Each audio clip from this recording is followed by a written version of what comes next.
ding, tick ding, ding, ding, ding, ding. There he sits inside your local coffee shop, sporting a man bun and facial hair. Somehow he believes, although he has no job, that by his 30s he will be a millionaire. M-I-L-L-E-N-N-I-A. Gotta love millennials. M-I-L-L-E-N-N-I-A. Gotta love millennials. All right, good evening, everyone. Welcome to the Achievement Hunting 101 podcast. This is level 16, the senior edition. Corey and Kenny were unable to make it because their daycare would not let them out. So we're going to get right into the meat of the show. We're going to start off with the proclamation point. Sorry, Elle, I'm taking away your fire on that one. So we're going to get into our milestones because we do have a special guest today, and I'll get into that after the proclamation point. Because all we have here tonight is myself and Matriarch and Elliot. Did I say your name right this time, Michelle? Did I get it? This is, things get better with age, and Yeah. clearly, I guess Kenny has to, age up a little bit before he can pronounce my name correctly. You did great, Ryan. Okay, good. Fantastic. Yeah. Fantastic. And then, I might as well just get into it. We do have a guest here. Sashamorning is on the show this week, so welcome. Hello. So Sasha, hello. How's everybody doing today? I think we're doing good. Yeah, we're good. The children good. are stuck underneath the babysitter, so we're good. There's going to be a lot of, cane shaking and all that today, Yeah. so I'm looking forward to it. Get off my lawn. As long as they get off my lawn, yeah. Yep, exactly. All right, I'll get back into the meat of it. The proclamation point. So we got a few milestones this week. First off, Chindakta has won 19,500 achievements, and he is also now in the top 10 of the Australia Gamerscore leaderboard. Way to go, Which Chin. that actually surprised me. I thought he'd be higher than that, but I suppose Drew is there, and he's like 5th or 6th in the world. Yeah, I think Yeah, his it's okay. history is a little shorter too, right? Chin Yeah. hasn't been playing for quite so long as some of the other guys that are ranked at the Yeah, top there. He's just made a lot of progress recently, so Yeah, that's great. he's still a young buck, so he can stay up for like 36 hours in a row. Exactly. I officially, myself, Mighty Mango, has played 3,100 games. I did that with Just Dance 2019. Awesome. It's fantastic. Yay. Oh, what a great choice. Mattism has hit 850,000 in TA. Way to go, Big Mattism. L, Mr. Elliott, Hi. has played 700 games. Woot. Congratulations, And there, what was Junior. your 700th game? That was Doodle God Crime City. Ooh, Whoa, what a choice. that's fantastic. Yeah. We play such gems here on this podcast. That was great. Beasting it up. Sashamorning, our guest, is on a 500-day achievement streak. It's probably, 501 now? 502? That isn't 500 achievements, not 500-day not achievements. days. Sorry. Oh, okay. Oh, man. Oh, I pulled a foof. And 645 completed games, That's amazing. which is good. That's against how? Do you happen to know against how many total games on your tag? Yeah, I have 1523 right now. Wow. You're taking away all my research from later. Oh, okay. It'll Okay. still get introduced later. Quiet. All right. Carnage is on a 5-year achievement win streak, so that's pretty damn impressive. Way to go, Carnage. That is damn impressive. Yeah. Freemhall has Yeah, reached... I don't know how they do it. Freemhall, who won't be listening to this, but if in case he does, he's reached 400,000 TA. So congratulations there, Freem. Kronos has reached 250,000 gamer score. So half or a quarter of the way to 1 million there, Kronos. And 2.5 foofs. Very nice. 2.5 foofs. And we'll just put it in foof scale. 2.5 foofs. Chewy on Ice has amassed 13,000 achievements, which is a pretty darn Hefty good high sum. number. Definitely a record for a Wookiee. So good for him. Yes. We'll get into General Tinstar. He actually has 3 milestones. He started listening to our podcast recently, so we'll get him under a few things. He is now number 1 on the U.S. Gamerscore leaderboard for real football games, a.k.a. soccer. So Ooh. Nicely done, though. he's That's also reached impressive. 1.1 million TA, which is a ton, and then Yes. also 650,000 gamer score. And I know how he did all this because his wife is out of town, so he was able to play a bunch of games. So that's a pretty solid ratio he's sporting Yeah. for one. A lot of the folks that are up there in the real high TA score figures also have really high gamer score figures because they're playing a lot of this easy 1K stuff. But that's he's played some difficult to complete games or 47 versions of Minecraft. He's done all the versions of Minecraft, but he also has done a lot of grindy games. So Now, if he's a general, what title is his wife? Princess, Just say boss. boss, Yeah, boss. chief. It's always boss. Yeah. All right, we'll get a couple more milestones here in the proclamation point. Elroy OMJ has reached 12,750 achievements. Love that. Is that 660 completions? Oh, no. I don't even know what that is. What is that? I think it's 660,000 TA maybe? TA score. That's what I think that is. Okay. I think Congratulations. I looked the other day, and Elroy and Elle are neck and neck right now for true achievement score in terms of like my personal, my friends leaderboard. So I know that Elroy's gamer score is like 648,000 against that 660,000 TA, but still very impressive. We got X the Hero has completed 500 games. So Very awesome. cool. And then lastly, in our proclamation point milestones, Redemption Denied has reached a new milestone of 3,110,000 true achievement score. Jeez. Boo. That's a At lot. that awesome. number, it sounds more like you're reading the final tote board during a pledge drive Yeah, than reading a score. yeah, it's crazy. Just gonna drop this here. Boom. 3.1 million. All right, we'll get into a couple of the other contests that are still going around. A little recap: the GTASC, which is still going on. We have a few individual survivors left. Elroy OMJ, because he has a lot of easy games that he can still play. Apparently, that he's making his students do a lot of the gaming for him. Mm-hmm. That one. X the Hero is still in there, and then obviously Redemption Denied is in there, both under single player survivals and as well as team under the Eat Sleep Complete Repeat team with Shmirov. So no surprise that he was actually looking forward to really pushing hard in the GTAS this year. So I'm not surprised by that at all. Yeah, I remember Redemption does he beasts it up at the end. Remember that was it 2 years ago? Yeah. That last week he was he was on fire. Was it not last year? Was it, I think it was last year. No, it wasn't. It wasn't No? last year. It was at least Okay. 2 years ago. At least 2 I think it was 2 or 3. He's always beast mode. Yeah, Well, he's always beast mode, but Yeah, and we're at the point now in GTASC where there's 26 individuals left. So I'm really getting down. I don't remember how many people it started with, but it is a credit few to those thousand, gamers who have made it this far in terms of just time and making sure they've held on to games that will be helpful to them at this point, using bonuses or not using bonuses so they can continue to survive from week to week.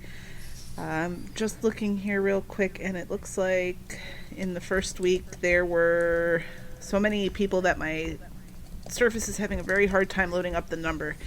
2,102 people started this marathon that is GTASC, because it takes many, many weeks, and we're down to 26. So great job for those guys. Yeah. On the team side, it's less than 20 at this point. So it's really impressive, and congratulations to those guys, and we'll definitely be keeping tabs on it as we get to the closing weeks of GTASC. which is coming up quick. And then finally, for contest stuff, we have UHH. Matthias Anderson defeated Buffalo of Lies 20-4, so he must be stacking and up those games pretty good for the contest, as in previous years. Have people losing their minds again over his strategy? I think it's okay. Okay. And then He's now in the finals. 50 and Silver Leet, I'm going to call him Silver 1337. He'll be facing one of those two. Irod currently leads 19-10 or 19-11. But stranger things have happened. He needs to beat Halo 5 on Legendary for number 20. So that's not an easy one to do. So without that, I'm going to turn it over to Elle here. He can get into the interview session with Sashamorning. Hi, Sasha. hi, Al. How are you, bud? Living the dream. How about you? Living the dream indeed. All right, well, that was a wonderful interview. Thank you so much for joining us, Sasha. Pleasure having you I'm going to on bed. It is the old timers edition. Oh, I'm just starting. I just woke up. So to go back to what Michelle was talking about earlier, I did some research. Oh god. Oh god. Sashamorning does have 600. Actually does research. Wait, what? Who? Jeez. Where? What? People around here do research. I think that's actually what Michelle and I both do is research. Yeah. I just read numbers from TA. Oh, okay. So you are at 645 completions with 1,523 games started with a 62.4 completion percentage. Yeah, only half as many as Mango. Well, I can't keep up with that. Mango lives in a mansion for a reason. So you have 830,000 gamer score. So you're on the road to 1 million. Maybe someday I'll get there. Maybe. It's been the past 2 years have been kind of amped it up a bit, but yeah, we'll see. All right. Well, see. speaking of which, you got how many completions today? Like 5? Today, I don't know how many it was. A few. I got a few today. You got a few? I was just cleaning up, yeah. How many did I got? You're the one who did the research. You tell me. How many did I got? You do your own research because after each one of your completions, I'm trying to pull it you. up right now. It's 645. I guess I got 3 today, 2 yesterday, and 1 the day before. So, Okay, there you go. yeah.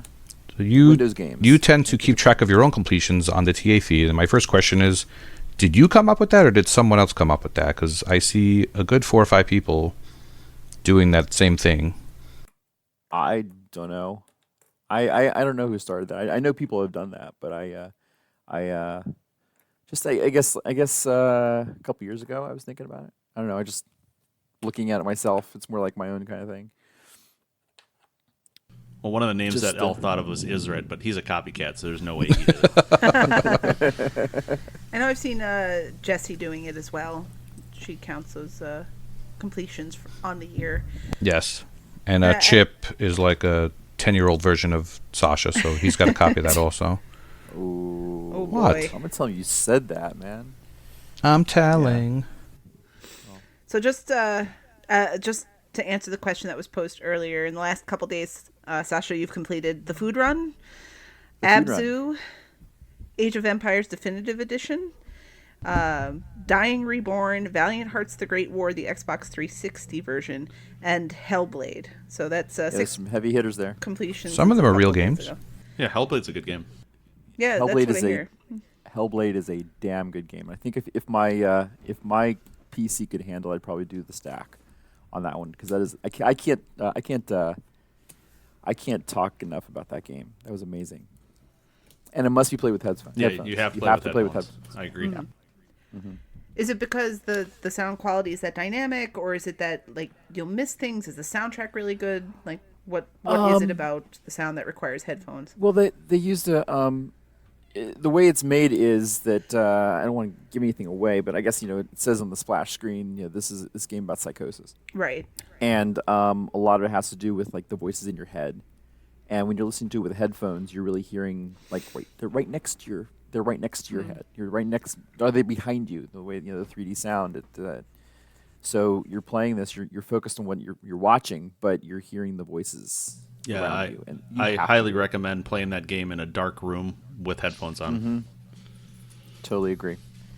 And it's strange because I actually I usually play with the sound off. It's just habit over many years. I play with sound off, and that's one of those that you have to have the sound for that game, and these headphones. So, yep. And what else did I play in there? I did Valiant Hearts.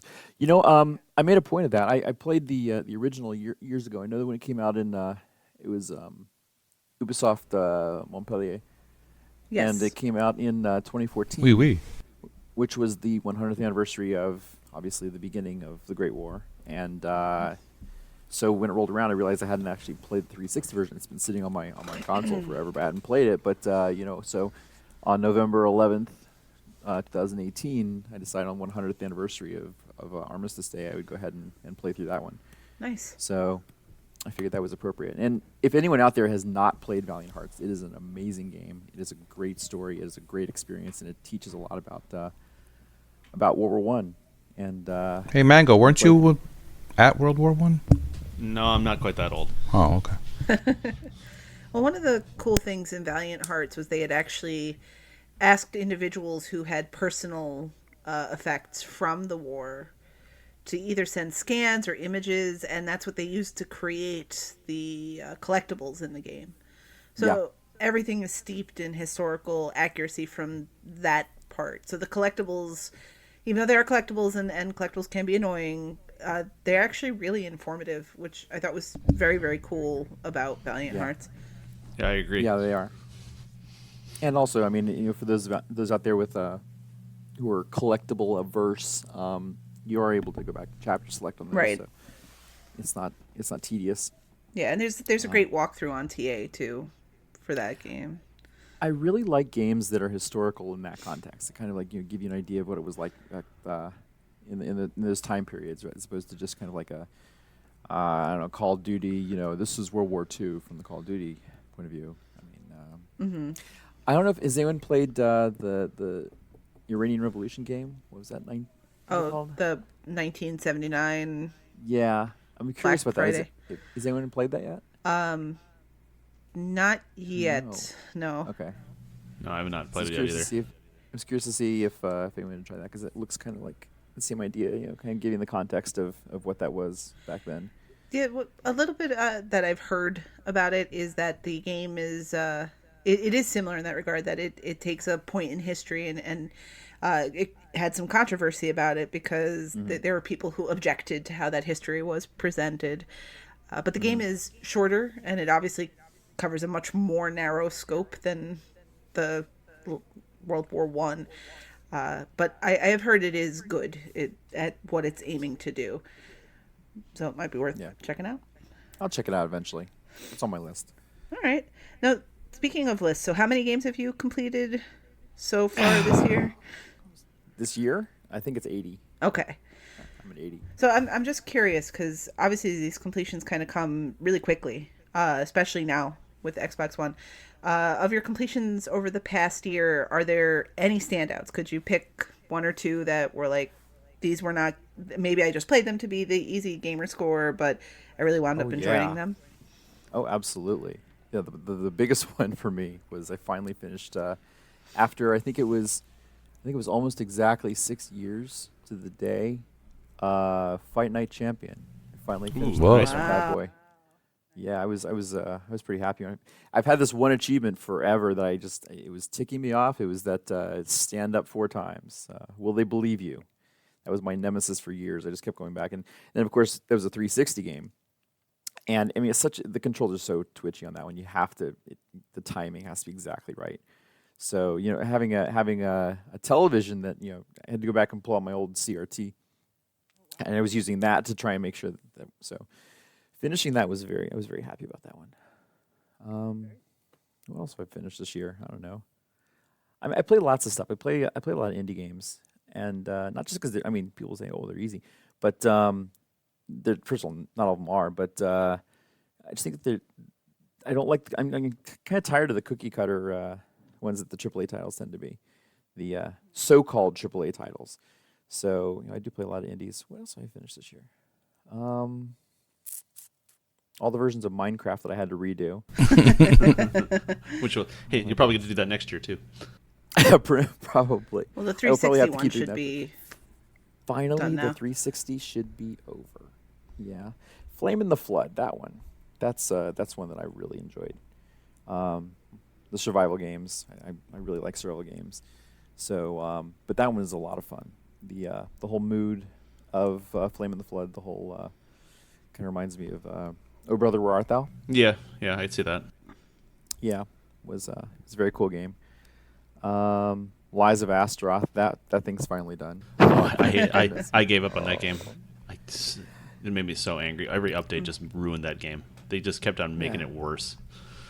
Well, luckily, they only added the achievements they added. I think the Torment. I actually think Torment was an update, but I think for the most part, the achievements they added weren't terrible. It was just the one about collecting 400 cards. Yeah. And not all 400, for those of you who don't know, all 400 of those are available at any one point. So you have to be collecting them over the course of like a year. And it's just... I kind of got screwed with the battle where you have to have only 10 hit points left, or whatever, less than 10 to win. Totally screwed that one up. Yeah, the game was it was a lot of fun. I enjoyed it for a long time, and then they added the dungeon and all the other stuff, and just kind of was like, I started getting kind of frustrated with it. It's grindy. It's grindy as all get out. So, I think, if I recall correctly, too, something else you had done with regard to your completions this year was once news came down about Telltale games, you prioritized the Telltale games that you had. So how was that experience? Do you have any thoughts on Telltale that you want to put out there as we're kind of easing into that topic? Oh, Telltale, rest in peace, right? Yeah. Yeah, I just blasted through all the Telltale I have. I still have to finish Minecraft Season Mode Season 2, Story Mode Season 2 for the 360. I still have to finish that one. I'll eventually get up. I think I have all the rest of the Telltales done, except for that one, and obviously the Walking Dead final season, which, by the way, it couldn't have been more perfect. Right at the end of the second episode, there's a shot where she says, where Clementine's looking at this and says, "See you when I see you." I'm like, wow, that's just so prescient right there. See you when I see you. So I actually took that. I actually did a capture, and that's my Xbox background right now. Oh boy. See you when I see you. But Any other standout titles besides The Walking Dead's? As far as Telltale goes, Yes. I think Wolf Among Us is probably that one, and Tales from Borderlands are probably my favorite ones. Those two. Yeah, I like Tales. I did not like the Game of Thrones one. That one just annoyed me. No.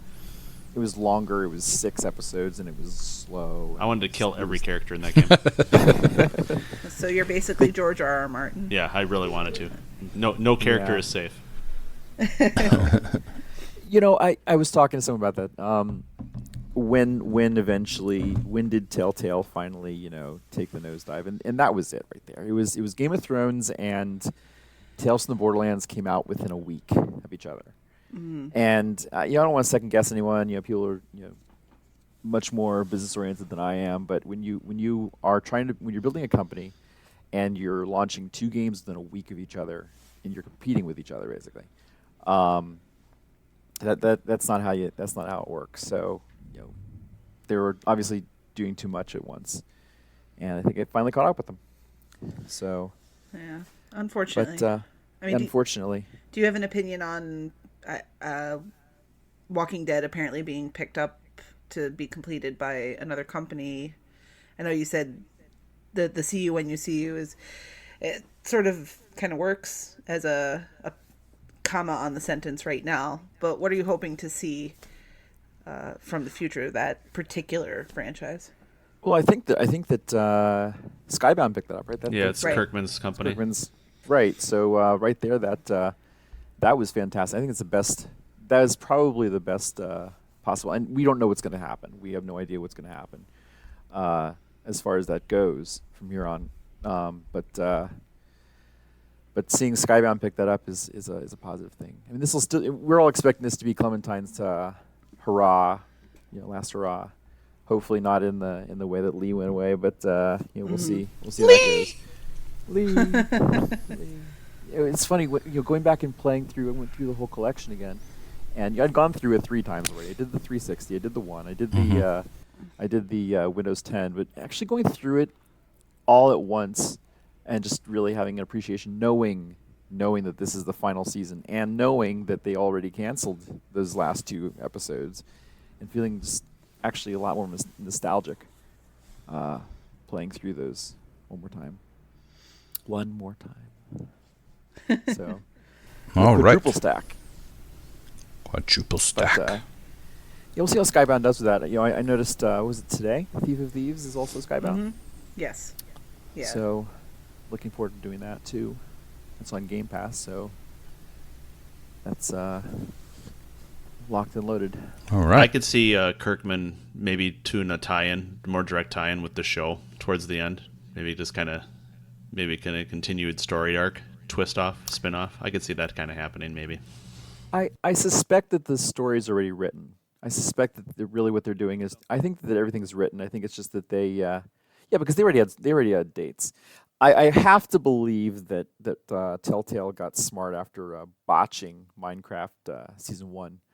I have to believe that they got smart about that and actually wrote out the entire season before they said, oh, there can be 5 episodes or 4 episodes. Yeah. So I suspect that the seasons are already written and probably mostly finished. So I think that that's probably that. Now, whether Skybound decides to go ahead and do something different remains to be seen. Obviously it's now their call, but I don't know. I don't know if they're going to change anything. I think it'll probably be the way it was intended originally. That's my own thought. I mean, that all makes sense. It's going to be an interesting thing to continue to watch develop in terms of the engine they're using for the game, and will they try, as the Telltale games kind of grew up in the way we knew them, they would try little different things here and there to see if the goal now is to continue that sort of thing, or really just get the story out there so that can be finished, and that will officially put an end to that chapter. I just honestly believe it's gonna look the same. I really think it's just a case of cash flow. They didn't have the resources. I think that what we see, if and when 3 and 4 come out, I think we're going to see something that looks exactly like the first 2. It's just that they have the resources to finish the game. Right. I'm not expecting any differences. So I agree. So we've kind of talked about your recent history. I know you've probably been asked questions like this before in other contexts, but you're clearly very into the Gamerscore thing, and you've always been a big help too when it comes to helping others get Gamerscore. So what got you into this? What led you into approaching your gaming with Gamerscore as a important component of it? I don't know. There are numbers. I'm a math person, so it's statistics is my life. That's a good answer. So, yeah, that's my background. Well, that explains TA. Explains TA. Oh, yeah. I ran into TA. I'm like, holy crap! That's my place. Because statistics are us. Because I do, in real life, in my fake life, in the place where I live, I do a lot of statistical stuff. So it just kind of called to me. Actually, I didn't really focus so much on. I actually didn't focus so much on Gamerscore and stats though until I really ran into TA. I was looking for a walkthrough for something, and I found it on True Achievements, and I'm like, oh wow, look, I can track myself, and that was a bad thing. So, all of a sudden, when I can start tracking myself and seeing the little, the I don't think they had graphs back then. They don't think they had graphs, but they had milestones and stuff. Mm-hmm.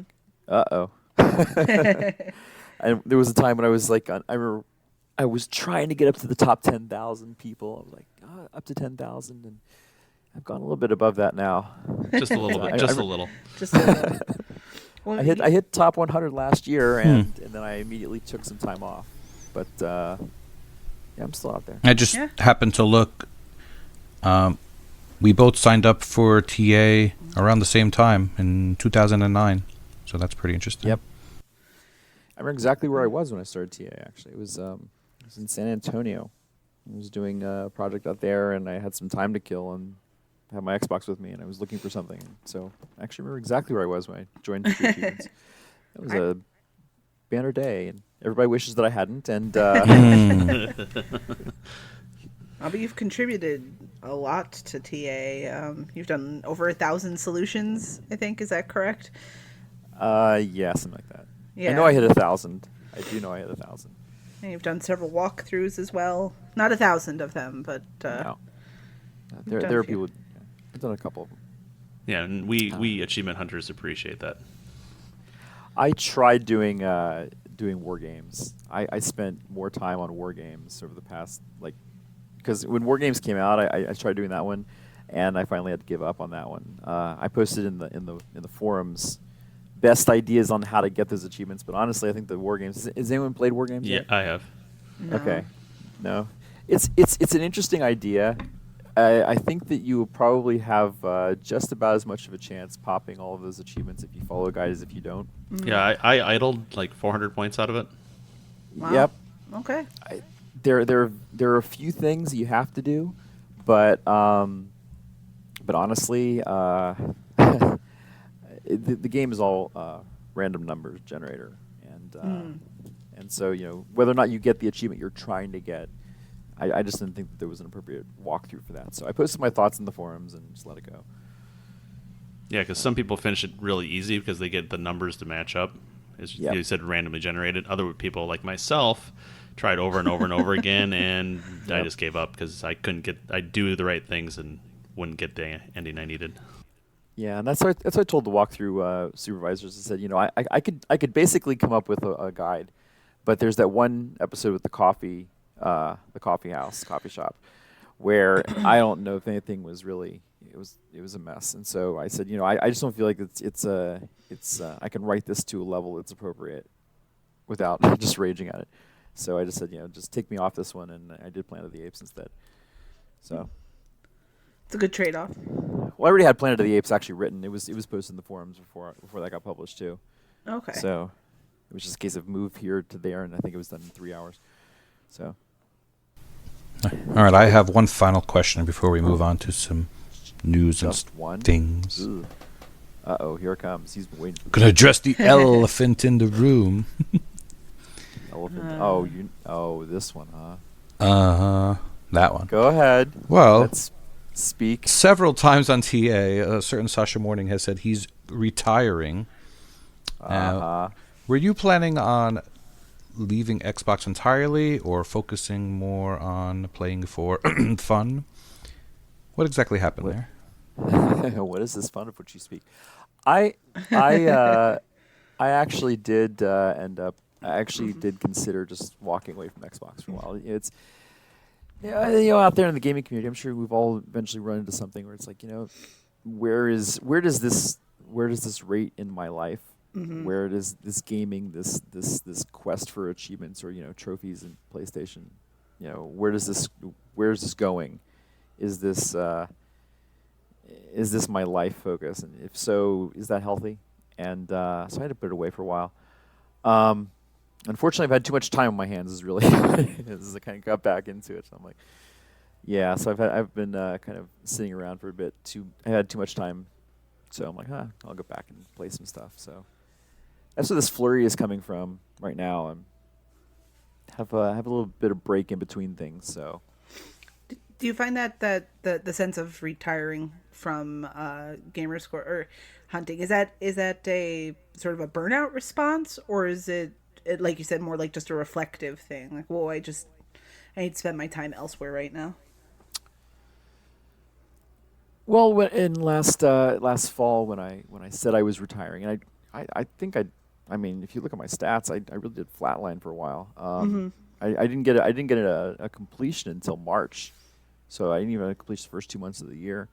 I was really trying to step away. I was really trying to be, separate.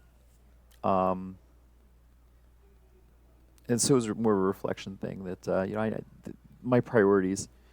Where are our priorities? And if you're with someone who understands those priorities, and that's a good thing. But if it doesn't really, if those priorities, the gaming doesn't jive with what else is going on, then something's got to give. So eventually I might be in another position where I really do actually have to step away, like for reals, and if that happens, that happens, and I'll probably say, hey, I'm retiring, and everybody will be like, no, you're not. But I think I do. If we're to talk about the elephant in the room, I think we really do need to recognize something, and that is that this can be an addiction. It totally can be an addiction. And I can stop anytime. And I don't think enough is really. I actually had a scholarly-ish article. I was starting to write about gaming addiction from the inside, and because it's one of those things where it can consume and take over, and it can be destructive. and something I think that we don't really think about until all of a sudden we're in it. I mean, people who, I'm just gonna say it, people who are alcoholics, I don't think that they start out to be alcoholics. I think they just eventually They become them just from their habits. exactly. And so gaming really needs to be, like everything else in moderation. And so I think at one point last year I was like, I need to get away from this because it has interfered with way too much in my life. And so I did step away for a while, and I was okay for a while, and I think I got back into it, but I'm still a little bit more cautious than I used to be. It just doesn't look like it, but I am. I know it. I know firsthand how destructive it can be. I don't think it was the reason for things that have happened in my life in the last year, but I look back at it and go, maybe, but I it think just gaming, it can be. Sorry. Yeah, I think gaming occupies kind of a weird pocket with regard to that. And I do think that the Gamerscore element has more to do with the addictive part of it than just the gaming itself in some regards. Because when I talk to people at work or whatever else, and I hear them talking about like the hours of Netflix they're binging or TV shows they have to run home and see, or I've DVR'd 12 hours of this stuff and I sat and watched it all weekend. And nobody bats an eye at that. But if I say, well, I sat down for 3 hours and played video games, oh, you gotta be careful. You're gonna become a couch potato. And it's like, well, okay, yes, I am one. I'm not denying that particular part of it. But I do find that my gaming, and when it becomes a dangerous thing, is like something like UHH. I was running home to jump on to play games to get the gamer score. It wasn't about just relaxing and playing a game, which I do most nights. But it was that element of it that made it more dangerous. Mm-hmm. And everything in moderation. We like the metagame of going through and finding gamer score, and there's nothing wrong with that. But I think that's where it is more likely to potentially tip the line for people like us. I think there are people who are not into Gamerscore where there is also a legitimate gaming addiction, and that expresses in things like spending hundreds of dollars on loot crates and things like that. So there are other ways. But I think amongst our community, that's where the danger is, where it's, okay, when's the last time you sat down and played a game for fun? Right? We have this conversation with ourselves a lot. Never. Is this fun of which you Exactly. Never. Yeah. I think there's a lot. I think that there's a lot right with that. I think that the statistics for sure, and you're right. And you're right. There's a stigma that you're just playing games as opposed to hey, we're going to DVR America's Got Talent. Watch all those. Right. How many people Sunday is football day? There's the 1 o'clock slate, there's the 4 o'clock slate, there's the 8 o'clock slate. Now you spent 12 hours watching your television and eating chips. Well, that's not really that much different than spending a whole Sunday afternoon playing games and eating Doritos, right? Like, that's it's the same idea. Well, it's a little bit different. Doritos are better. Definitely. Yeah. No, you're exactly right. Yes, I told you Doritos are better. And I think touched on the whole going back to your competition. G-Task, I did that. I remember the reason I was thinking about Redemption 2 years ago, and I actually pulled up his gaming stats, and I'm looking at his graph, and at the end of every year there's that jump. Mm-hmm. He's saving up for that jump. I'm actually looking at this. There's a pattern. Because he did do it last year too, but I think it was 2 years ago. I was with a group of my closest friends, and we made it to the last week as a team. Give him a shout out. And Inigo Montoya 80 and Christy and Fighter Chip. Actually can't remember their exact gamer tags right now, but those are three of my closest friends, and I'll shout out to C Nirvana as well. Honestly, I talk to them. I know my first name. I don't actually think their gamer tags anymore. I just go, what is that? Fighter X 93 Chip, Christy 0811, and Inigo Montoya 80, and then C Nirvana is also one of my closest friends. But that was a 4-person competition, so it was just the four of us, and we made it to the last week. But we knew it was coming out there that last week, and we said, what, screw it. The next to last week is going to be our Super Bowl. We're gonna take that next to last week, and we're gonna destroy it. And then it's like, what? Our families need us back. So our families can have us back the last week. We are out, and I think we got a lot of crap for that. We got a lot of crap because it's like, well, you're just giving up. Like, no, we're not. We got here. We earned our spot here. But at some point, you got to realize we're not going to win. But at the same time, our families, we're getting up to the holiday season, and our families wanted us back. Well, that's you a good thing. mentioned earlier that you were thinking about, like, there's like, you could write a paper on this, right? Gaming addiction and all that. And I'm always fascinated by the psychology of going as hard as you can at a contest you have no chance of winning, which is what happens every year with these Gamerscore competitions. Because realistically, it's a very small subsection of people who have the access, the time, the ability to preload and think about them. They're always going to be the people at the top. There is no casual division. That doesn't exist. And when you say it exists, somebody joins with an alt tag where it's not really casual anymore. People game the system. Right. So the psychology behind, like you said, spending all year getting to that week in Thanksgiving and competing. I mean, it's 40 weeks, 48 weeks, however long it is. When you know there is no chance of you winning a sweatshirt, that's the prize, right? Like, it's really fascinating what we put ourselves through for this sort of stuff. Yeah, and something as far as gaming. I mean, there are people who do marathons saying, I just want to finish the marathon. I want to, right. And you want to make it to the end. I mean, but you can't make it to the end of these competitions because the only way to make it to the end is to win. Well, I mean, yes and no. I mean, being from Philadelphia, the whole Rocky story. Rocky was all about not about. Yeah, I know. Rocky was anyone who remembers Rocky from back in the. But I mean, anyone from Philly knows Rocky. Well, right? Yeah, you have a statue. Of Rocky. Yes, we do. Damn movie character. And when the Vikings came to town, and the Vikings decided to dress Rocky up in those garish Viking colors. I'm not a Vikings fan. That's exactly what happened.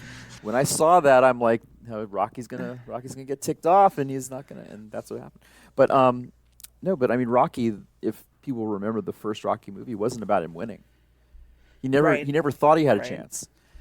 No one had ever actually stood in the ring with Apollo Creed, all the way through. No one had actually gone the distance. So Rocky, the first movie, was not about him winning the fight. It was about him making it and standing up the whole way through. And I think it was the little guy standing up to the big guy, and remaining on his feet at the end of the match. He didn't care who won. I mean, he wanted to win, but at the end of the whole Adrian scene. But the reality was, he just wanted to make sure that when that final bell rang, he was on his feet. And so going back to the gaming. There's a lot to be said for just making it to that last week. Absolutely. 5 teams that year. Absolutely. I don't know. I'm going to pay attention to it anymore. But to be one of those last 5 is a big deal. Sure. To be nominated for best actor or best actress in a in a movie, one of those 5 people, that's a big deal. Right. I don't think I don't want to say participation is everything, but I mean to be able to make it to that level where you're finally in that top group with those people. That's saying something, but true.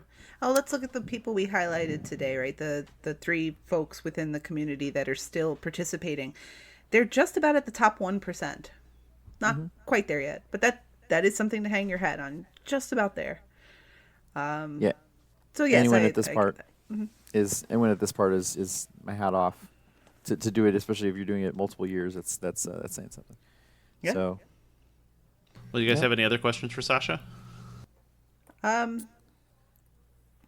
No, I think I'm good. But speaking of hats off, I think we're gonna seg into discussion, and we do have to kind of give a tip of the hat to someone today and some news that broke this afternoon. Yeah, rest in peace to Stan Lee, who passed away at the fine age of 95. So yeah, Stan Lee lived a very full life. A lot of us are comic book and movie fans of his. He really was one of the revolutionary comic book writers. I'm not sure, are you a comic book guy at all, or? Not really so much comic. I mean, just kind of periphery. I know that the I'll be straight. The movies really brought me back into a lot more than anything else has. The MCU for the past 10 years. I've been Stan Lee fan forever, but not really like a hardcore comic guy. But what he's done, I mean, just what he's done, what his creations have done for so many people for the past so many years, he's a legend. Yeah, he in really. so many ways. I do like his appearance in Mallrats. which was over 20 years ago. Oh, you did not just say that. Yeah. Well, it hits home here in Minnesota because that was filmed at a mall that was a dead mall, which now is no longer a dead mall. So, but that was that long ago that he was in it. I mean, think about that. He was in his 70s when that role came out. Mm-hmm. His 70s. Well, that's one thing with Stan Lee. Thankfully, he had 95 very full, good years. There are lots of folks, they pass away whenever they do, but the last 6-10 years, they've been fighting some illness or out of the public eye. He was still appearing in the films and still contributing in other ways, which is awesome. Yeah. And hopefully we can all hit that point in our time at that age. But I know Ryan and Elle, you're both more comic book guys, so for you guys this probably affects you in a different way. I'm more in Sasha's camp, where like I just see how across everything there's so much an outpouring for Stan Lee, and I feel that way too, but I'm sure it hit you guys more so if you guys want to take a minute and kind of I won't say it really hit me, because I figure, I mean, he's 95 and I've been reading articles about how people were screwing him out of money and stuff like that, and that was kind of sad. I don't know if you guys saw any of those things. Like someone was basically, I mean, it was almost kind of a case of stolen identity, and then power of attorney issues and all sorts of bad stuff. People trying to take advantage of him, which is sad. But yeah, I mean, Stan Lee was one of the guys that he was part of the comics that I liked. Amazing Spider-Man. I mean, that's one of the ones I still enjoy reading. I know Elle does too.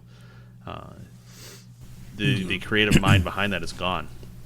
And I feel like a lot of comics these days don't have as many, at least in the mainstream with Marvel and DC. I think a lot of original ideas are kind of missing, where a lot of the kind of with same thing with Xbox Live. There's a lot of indie titles that are a lot more involved, maybe have the more creative mindset now, where everyone else is like, well, Stan did this, so we need to kind of follow the lines of what he created.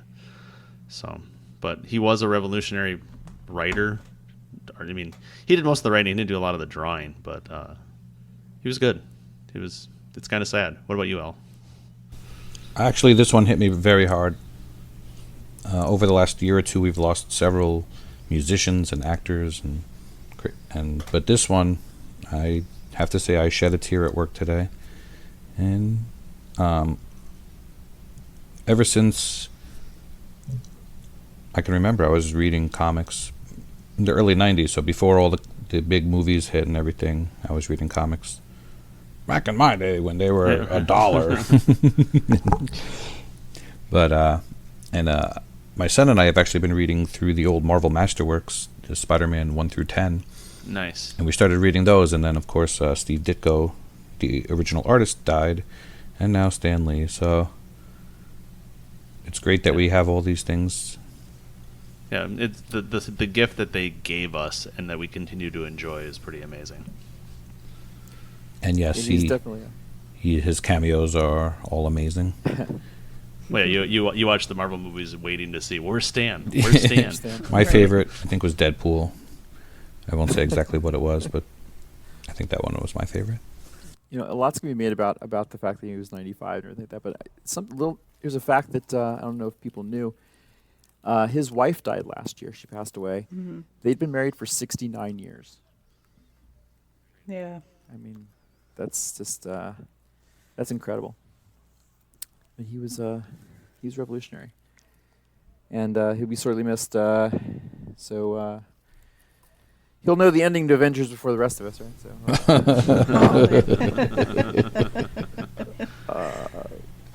All right. So, well, that's rest in peace, Stanley. Let's move on to a little bit better news to wrap up the podcast. We'll go into XO 18 happened.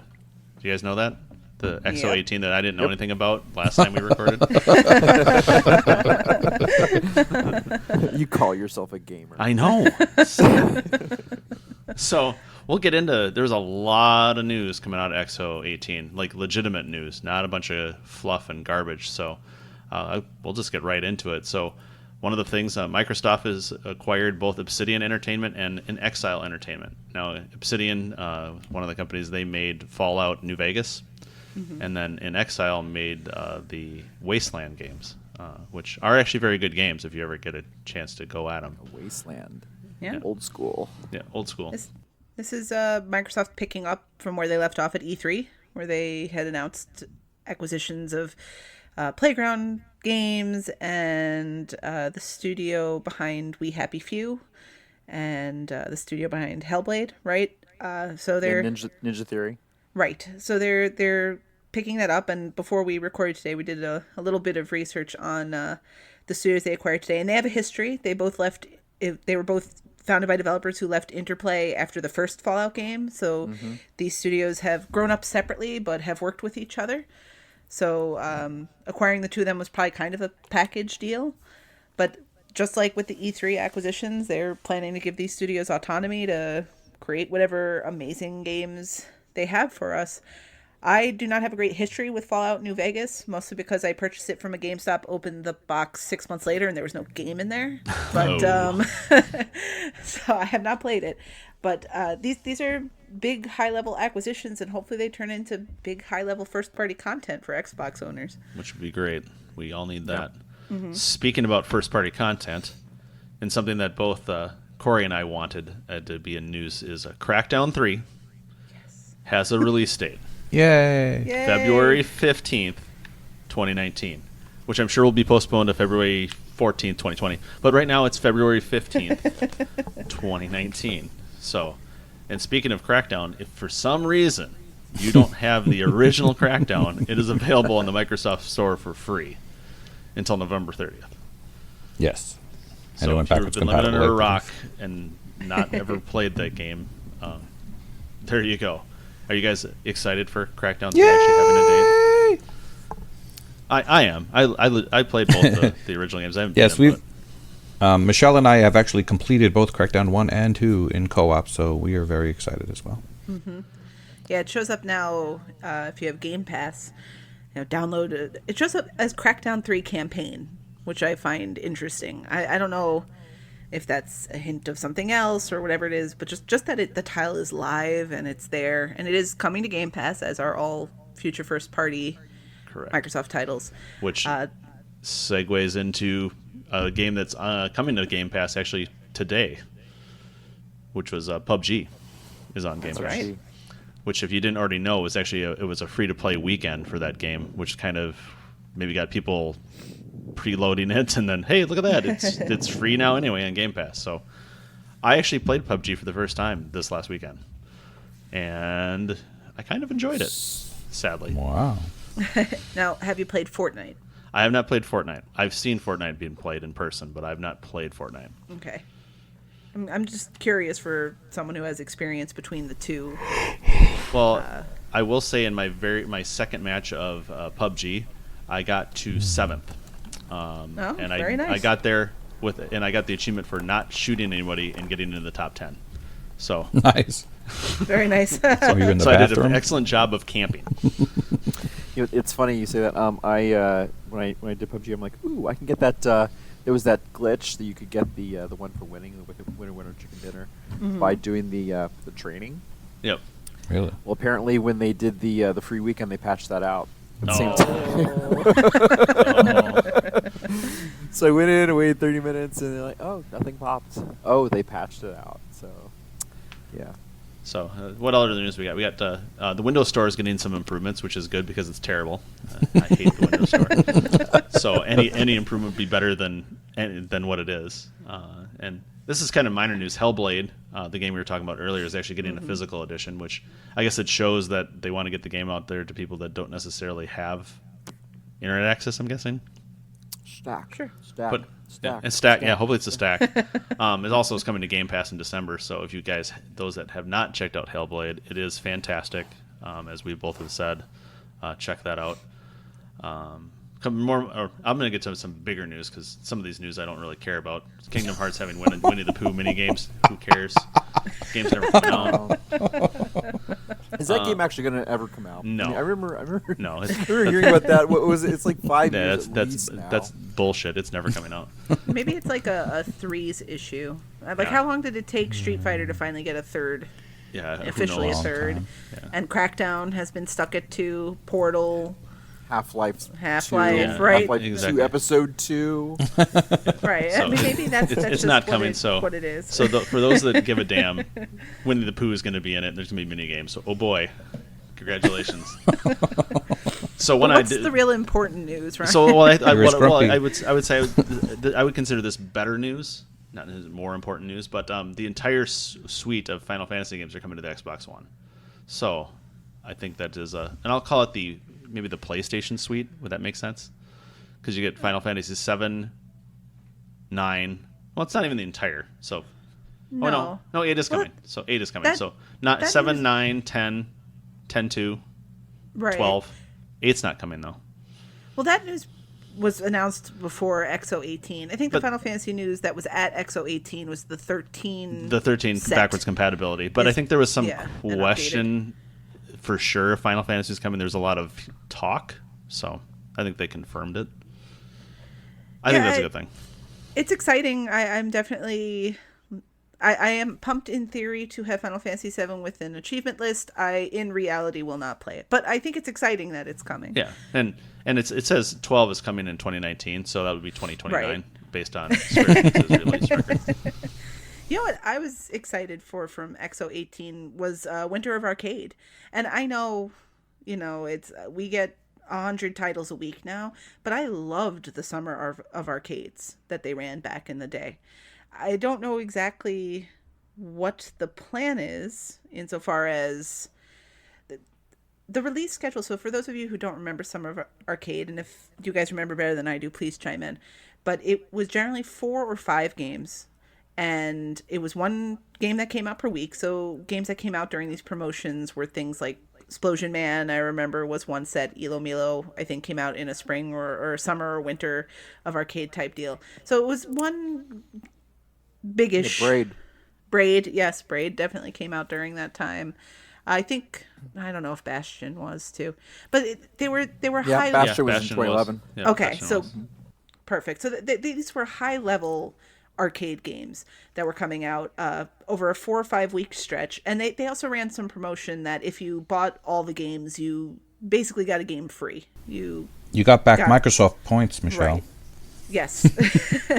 And each game was 800 Microsoft Or points. 1,200. So, or 1,200, so $10 or $15, and you got 800 Yeah, Microsoft I think if you points bought back at the end. 3 of them, you got something back. Okay. But yeah. And Yeah. I I'm actually think looking at that's this list right now, and I'm actually looking at. So I'm sorry. No, go ahead. Actually, look at the list right now of the games. I'm like, wow, these are some classics here. yeah. Tell us some. We got Braid, Castle Crashers. From 08, Braid, Castle Crashers, and then Bionic Commando Rearmed. Oh yes. Mm-hmm.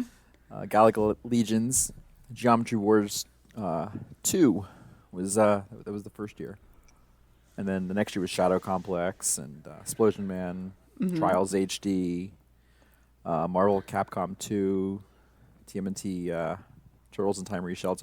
These are some big ones. Castlevania was the next year. Limbo, That's a lot of games. Right. and they're big games They're too. good. Ones that were from arcade. Yeah. Right. So we don't know exactly how Winter of Arcade is going to be organized. There was some note mentioned that players will get rewarded if they buy multiple games during the promotion. But whether or not it's because arcade was very different then. There was 1, maybe 2 games released once a week back in that time. And as I mentioned before, games are coming out all the time now. And no one will So- even play those classics anymore because they're only 200 gamer score. It's very Isn't that sad. terrible? Yep. This is what Winter of Arcade should Ew. be. It should be like the top 5 games from Old Summer of Arcade remastered with 1,000 Oh, gamer right. score. There you go. That would be the way to do it. Drum up some sales. But that's exciting. I like to see the promotions they do and just see what content is going to be included. So speaking of content, well, not necessarily content, but things that are coming, other announcements of things that are coming. Mouse and keyboard support are coming this week on November 14th. Just in time for PUBG, right? Well, actually, PUBG is not one of the games that's supported by it. Oh, really? But Fortnite is. Oh, Really? interesting. Interesting. Yeah. So I can give you the list. It's Go for Bomber Crew, Warface, Children of Morta, Minion Master, DayZ, Warframe, which I understand Warframe, that would be another one that would be nice for. Strange DayZ. Brigade, Deep Rock Galactic, Warhammer Vermintide 2, another one that I could see mouse and keyboard would be nice. Moonlighter, Wargroove, Vigor, War Thunder, X-Morph Defense, and then Fortnite would obviously be the big one out of that whole list. Right. But just So- the fact that it's available now and developers can create their content with that is... I mean, I can't believe it's taken this long to get implemented. I mean, the Xbox One is basically a PC. Right. But you got to put that in the games. Do we want to go over the games that were announced for Game Pass as well? So I mean, I have Game Pass. Sasha, do you have Game Pass? I have Game Pass. Okay, I think we all have Game Pass in here, don't we? Yes, we do. So as I said before, PUBG, Ori and the Blind Forest, and it looks like from the list that I see, both of Ori and the Blind Forest and Ori the Will of the Wisps. So the two Ori games are coming. Thief of Thieves Season 1, which we also kind of mentioned.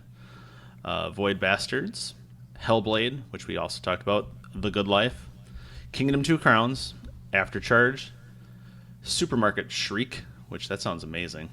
I wonder if it's like... That's the game that's developed by Her Majesty's Spiffing folks. Yeah, I bet you that'll be fantastic. That's the So game I'm very much looking Kingsman forward to it. wanted us to play in co-op, Michelle, and stream. Yeah, it's Same. really, it's apparently designed with co-op in mind. That's Is it the going to way be it's- kind of like Overcooked? Maybe because you have to run around a supermarket and get things? I don't know. I think at this point, because I've already got a good feeling about the game, just in terms of like the developer and hearing stuff about co-op, I kind of want to go in completely blind. I don't want to know anything about it. When it hits Game Pass, I just want to go in there and maybe we'll stream a blind run of it.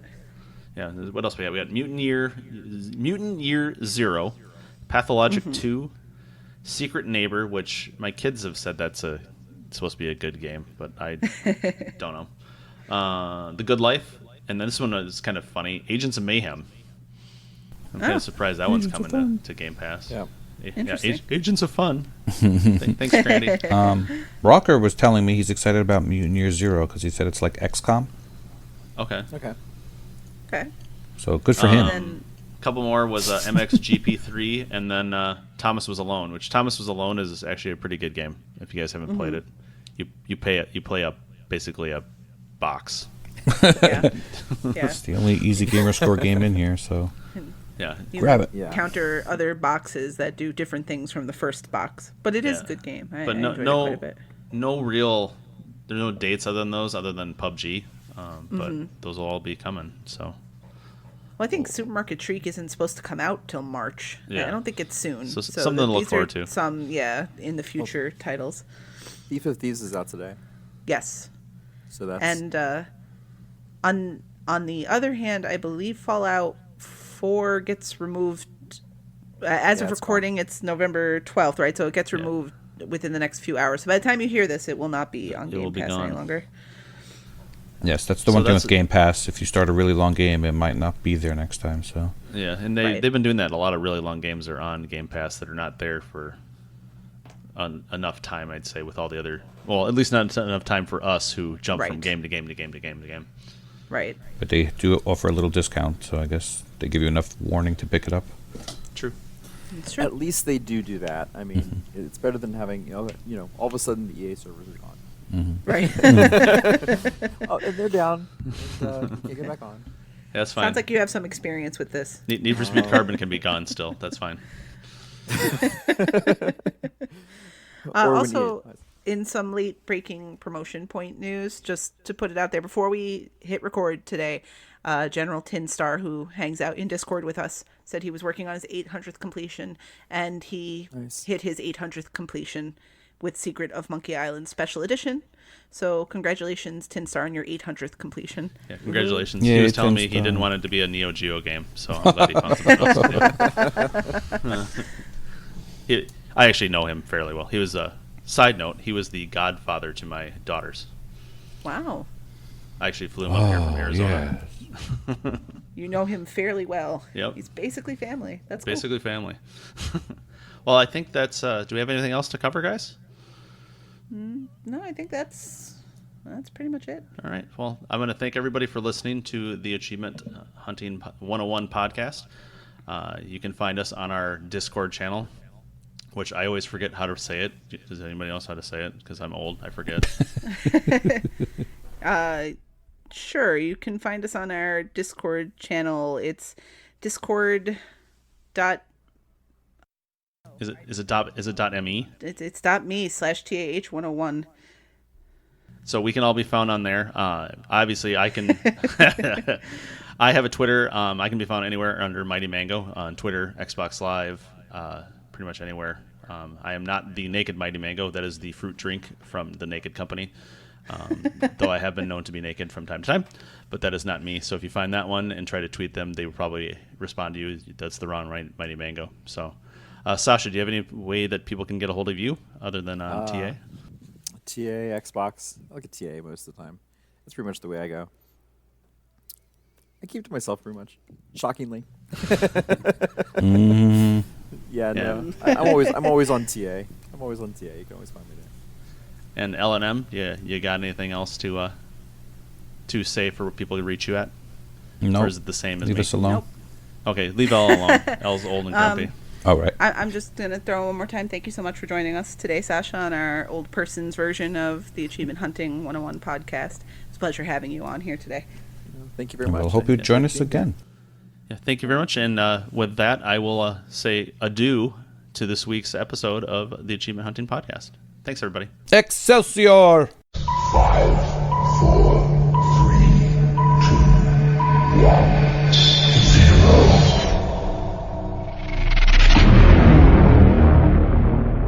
A very sequential segment with Matriarch and El Royal MJ. As the old adage goes, you win some Chivos and you lose some Chivos, but some Chivos will haunt the hell out of you. Yeah, that's actually not an old adage, but it should be. These are the achievements that you won't forget. Maybe you screwed them up somehow, or maybe the game simply screwed you. Whatever the case, our therapist said that we should just get this off our collective chest, so sit back as we talk about some achievements. Achievement ghosts that haunt us with our top 5 haunting achievements list. But first, some pleasantries. A ghost walks into a bar and bartender asks, "What do you have?" And the ghost says, "I am here for some booze." I don't even know if I want to be back. Oh, you're stuck now. Ugh, damn. Well, if we're doing Halloween puns, I know we're a week late, but what do you get when you divide a pumpkin's circumference by its diameter? Tell us, English teacher. I'm not a math teacher, but you get pumpkin pie, of course. Pumpkin everything. Oh, I recognize that voice. Is that our ex-host? Nah, he's still current. Ah, true. Well, welcome back, X. I'm glad you were able to work out your labor disputes with the podcast and that your holdout is over. You guys have mentioned labor disputes, but I was just too busy with this G-Task tourney thingy to record. Can you imagine if that was like a real excuse for work? Like, oh, sorry, boss, I needed to grind imaginary internet points and I couldn't come into work. Like, I need that job. That would be rad. Was that your Elroy impression? You sound like you're getting on in down here. Maybe not. No comment. But if y'all want me to talk about a nice possum and a coon, I can do that. Oh man, Rocker, you hear All that? We're gonna add on X. And, So we're just gonna jump right into honorable mention. Sounds good. For achievements that haunt us, I'm gonna give this week's honorable mention to Vallejo. I believe I'm pronouncing that correctly. Vallejo? I'll say Vallejo. From Threes. Do you guys know Threes? I know of it. Yes, it's one of those games you spend hours setting it up and you think everything's going just great, and then it doesn't. That sounds about right. If you know 2048, it's basically 2048, but with threes instead of twos. So I consider myself pretty good at 2048. So Threes came out, and it was like one of the first indie games. So Threes came out, and I was all over it, because how hard could it be, right? Wrong! It actually, like, you need a decent level of skill to get very far in Threes. Like, you can do fairly well in 2048. Like, you don't even have to look. You just swipe left up, left up, left up, left up, and you'll probably get to 2048. But you can't do that in threes because you don't get your base of 3. You have to create the base of 3. You'll get 1 and 2 cards that are useless other than to make a 3. And then you can combine them, the 3 into the 6 and the 6 into the 12 and so on. So you actually have to pay attention, and it becomes a lot more difficult because your screen starts to fill up, but you have to make those bases, the base 3, otherwise you can't do anything. No, wait, sorry to interrupt you while you're going through your write-up, but with threes also, because I haven't played it much, it's not that all the tiles swipe to the left or right, right? They only move over one space? Or do they all move all the way over to the side when you make them go in that direction?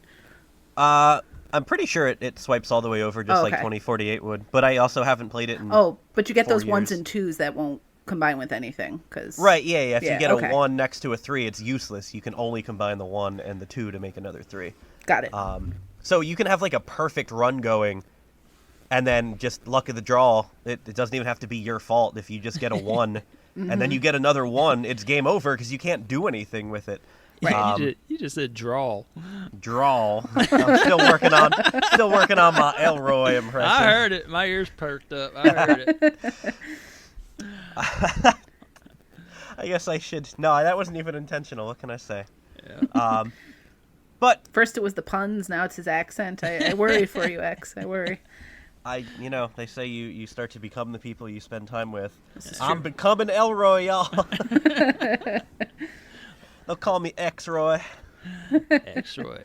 That sounds like X-ray. Do you Southerners know what X-rays are? Is that too technologically advanced for you?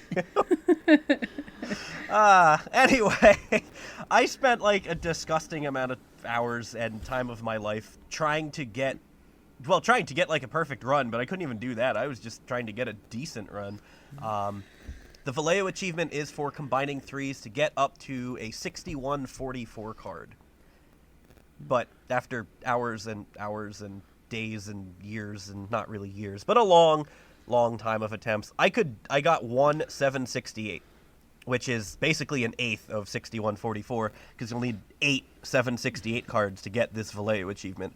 So I could barely get 1, and this achievement needs me to get 8 of them. I don't actually know how people even do that. So I gave up. I was like, I acknowledge that I'm wasting my time. I'm not doing anything productive. I'm just playing 3s, so done. Uninstalled the game, moved on with my life.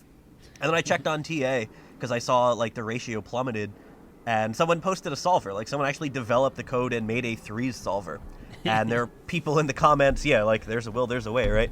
People in the comments were posting, like, oh, I got this on my second attempt, or it only took me 4 or 5 games, and I got the 6144. So, I'm an achievement grinder. I re-downloaded the game right away, went into the solver, and it did not work at all. Like, to the point that I couldn't even get past what I was doing naturally. I got a 768 again. Like, I couldn't even get the 1536. So I don't know how people were finishing it in 4 or 5 attempts. I couldn't. It did nothing for me. I'm so glad to hear you talk about this, because I downloaded this game and I was like, I'll just give it a try. And I didn't know what the hell was going on. I was swiping this way, numbers appearing. I couldn't figure out any rhyme or reason to it. And I was like, well, this seems easy. I don't know how you lose. And I think I got up to like maybe 12 or something. And I was just like, okay, that ended really quickly. I have no idea what this is doing. And so then I downloaded the solver, and I got all the way, and man, my board looked just awesome, man. It was just like everything was lined up, and then within 5 turns it was over, and I just felt empty inside because I had spent like hours getting up to that point, and I was like, did I do something wrong? The solver, it didn't work, and then I tried one more time, a similar experience, and I'm just like, okay, I'm done. It's over.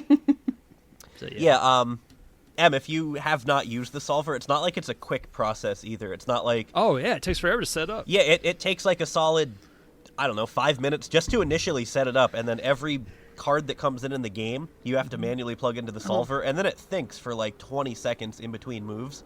Wow. So it's not a fast game. It's a long haul just for the solver to not freaking work.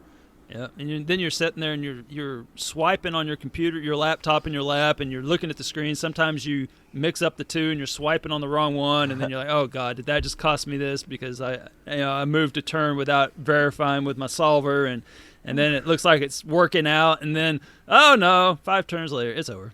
Yeah, I thought this was just downward. making the list because of the haunting memories of the snap feature that has long since perished. Oh, jeez. Yeah, no, there are many, many haunting reasons for this one. But yeah, I'm actually glad you said that because, like, the game's been out 4 years and only 65 people have actually unlocked it in 4 years. So, like, Elroy, you shouldn't feel bad. I don't feel bad. I don't feel inadequate. You should feel inadequate since you can't play a multiplayer match in Gears of War, but you should not feel inadequate for not being able to threes it up. But for the just disgusting amount of hours I wasted trying to get this achievement, it definitely haunts me. And it really just annoys me whenever I think about it. Like, I'll check the solution from time to time to see if, like, there's a better solver, if anyone has, like, a new strategy. And there hasn't been anything in a couple years, no new development. So I don't think it's going anywhere, and I don't think any more people are probably going to unlock it. But even if I did unlock it, there's a kicker here.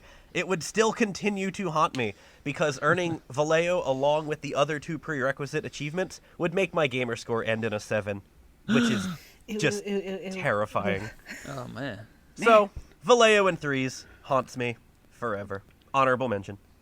It'd be kind of cool if it made it Wow. end in a 3, like, because, you know, the game and such. But a 7? No. That's just against humanity. I don't know. I think they all end at a 9. That's the only numbers I'm coming up with off the top of my head. 9 times 3 would be 27. It's probably 3 99-point achievements. That sounds about right. All right. Yeah. So, yeah, I kind of realized number 5. So I realized last week that I kind of did this list already with things that haunt me, that stupid Gears of War. I don't know. I don't even know. I don't know what Boot happened up there. the game. 75 points. Yeah, I should just pop. Oh, okay. Yeah, that sure happened. All right, so my first one that haunts me is from Age of Empires, Castle Siege, UWP. Warlord is the achievement. And, okay, so this old Warlord achievement is for earning 2,000 crowns in multiplayer battles. It's worth 150 gamer score and has a 3.41 ratio, partly because of me and the fact that I haven't earned it. And that's kind of why it's on this list. But this achievement is the only thing standing between me and a completion on this game. For those of you who have never played the game, basically you build up your units, you build up your castle, and the castle's for defense, but you don't need that when you go attack the other castle setups of other users. So it's all about kind of setting it up so that you can go raid other castles. Now, if you win, you earn crowns based on what their score is. If they have a high score, you win some crowns. If they have a low score, you get like 1 or 2. Yeah, you kind of get the idea. Now, you earn crowns for destroying either half of their crap or by destroying their castle. So they have all kinds of little like farms and stuff like that. And if they put their castle inside like these walls everywhere, and then they just put their farms all willy-dilly on the outside, you can get up to 50% and get the crowns for just, you know, killing half of their stuff. That's kind of the approach I took right before I dropped this like a bad habit. Now, it sounds pretty easy, right? Well, it is until it isn't. So the first obstacle you have here is just time. So it's one of those crappy time-based games where if you want to build anything, it costs resources and actual time. You click on it, and the countdown begins. But guess what? Over here, you can buy some performance enhancers. Ooh. Some gold. Those are not legit gains, bro. Yeah, these performance enhancers do get the job done. Yeah, they make you go faster. Yeah, some of that gold. You want this gold. Yeah, use your real life money. Speed things up. So, if not, that's cool. You can wait. So, no rush here. So, who doesn't want to, wait while Chivo hunting? Right, yeah. So We all love that. yeah, that's the best. So you take all your forces into battle. You're trying to get these crowns. If you screw up, get no crowns, you lose all your forces, no worries. Just wait about 15 minutes real time or spend some of your lunch money to try again. So why does this game haunt me? This achievement in particular. It haunts me because I'm angry with myself about it. I haven't forgiven myself. When you start the game, everything's awesome. It's like a wonderful new relationship. You go in, you attack someone, and chances are it's just like a relationship.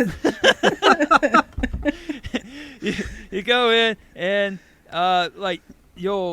it's random who you attack. You don't get to choose who you attack, and chances are you're gonna get some noob that probably spent 5 minutes on the game, opened it up, and was like, I don't know what this is, and then just like closed it and like left their castle undefended with, usually their defenses include the castle that you need to kill, maybe a farm or two off to the side that they figure out how to build, and then 1/4 of a completed castle wall that is basically blocking the wind from hitting their castle. So you march right in, they left the door wide open, and you destroy the castle, you take your 2 crowns, and you keep it moving. So you do this for a while, and then you're supposed to move on to the next stage where the difficulty is increased, and you get better units, or stronger, et cetera, and whatnot. But it's, the moving on is where the rest of the achievements reside. But I'm here to tell you, don't do it. Don't freaking do it. Don't do it. Do the opposite of Shia LaBeouf. So I'm thinking of doing it. Don't do it. Don't do it. Yesterday you said tomorrow. Well, today I say yesterday. I don't know that. So, yeah, don't do it. Yeah, just don't. That's all there is to it. Don't move on. So I wish I could go back in time and have a talk with myself on this day that I started it, when I decided to move forward. I remember it well. I started the game on a bus ride with many of the seniors in the school. We were taking a senior trip to Magic Springs in Arkansas. And so that's a terrible place. It's not fun. If some people think that Six Flags is a crappy version of a real amusement park, I kind of like Six Flags, but a lot of people think they're kind of crappy amusement parks. Well, Magic Springs could be likened to like a crappy Six Flags. So if you have a crappy Six Flags and then you imagine it even crappier, you're getting close to Magic Springs. So, and then also they run like these school special days. So, like everyone and their mama's there. It's just everyone and their teacher chaperone is there. So there's little kids running everywhere. There's teenagers running everywhere. It's like 10 pounds of monkey spunk in a 5-pound bag. I mean, it's just over. I'm sure the fire marshals are on a lunch break that day. I don't know what's going on, but I would say that you don't get to ride anything, but you probably wouldn't get to ride anything anyway, because on any given day, one of their 6 rides is probably closed, and then a second one will shut down before the day's over. Seriously, that's happened every time I've gone there. So, and then the food situation, don't even get me started with that. It's like they think their food's so great. They got everyone guarding it. You have to have a little wristband. I'm like, I don't even want to eat your food. And they like give you the shakedown before, when you're going through it, because you can't take more than one hot dog or one, patty, and it's just ridiculous. Anyhow. Wow. Yeah. Surprised the fire marshals haven't shut that place down. Where was I? Where were you going with that? Oh, yeah. Okay. Breathe. Anyway, so I was dealing with this situation, going to Magic Springs, so I needed some sweet achievement pops to soothe me, to kind of like a warm blanket to wrap it, something that I'm so familiar with, wrap it around me and just kind of like rock side to side. So I busted out my phone. That was the only thing I had, and I loaded this game up and just thought I'd give it a try. So I kind of did a little bit of a search on TA, and I found somebody on TA that said, some wise individual that said, hey, you probably should stay level 1 and just run over someone, and basically the process I just described you. So you get your 2 crowns and do that 1,000 times, and they're like, trust me, you should do this. You'll thank me later. I'm here to reiterate that voice. Anyhow, it's yeah. So I thought, well, maybe I can go back and delete my save data, right? I can go back in time and recreate this magic. No, you can't do that. They will not let you delete your save data. You cannot say, hey, I do not want to play your game. I do not want my castle on your server. I want it gone. I don't want you to remember me. You just can't do it. It's not going to happen. I've tried everything. I've looked for it. I've explored every possible way to delete it. Nope, not going to happen. So now I'm stuck somewhere around 30% done, and like, getting these crowns is, like, so time-consuming when you're terrible at this game. Now, if I just killed noobs for a few hours on the front end, I would be long done with this game, but instead, it haunts me. Literally, daily. It haunts me daily because it's on my phone. So every time I unlock my phone, it's right there staring at me. I can't delete the game because I never finished it. What if I'm going to go back? I always think there's a chance I'm going to go back and get that completion. But usually I just look at it, I get angry, and I guess I could move it off my main screen just so it won't depress me every time I look at it. So actually, yeah, I think I'm going to do that. Yeah, good idea. So anyway, I hate this achievement. All right, well. But then it's going to be like lingering at the back of your mind. Yeah, then I'll go deeper into my phone. I'm like, oh, I hadn't thought about this game in a while, and the feelings come rushing back. All right. Excellent. Well, I will never start that game, so thank you for the heads up. You too? Well, I feel like as a teacher, you should be familiar with reverse psychology. So you told me no less than 14 times, don't do it, don't do it. I think I'm going to do it. All right. Well, at least we you know we the can trick revisit now. this talk next year. Now, make sure you do it on a field trip, like to the worst place on earth. The worst place in Pennsylvania. I'll just go to New Jersey. That's the worst place on earth. Oh, There you go. Wow. Oh. That was a sick burn to New Jersey. But we'll move on to number 4. And on this week's list, I'm going to highlight the short and sweet achievement from Boggle. But before I share why it does haunt me so, I'm going to take a step back and complain a little bit about the cloud, which I think kind of maybe some of your issue with Age of Empires is kind of related outright.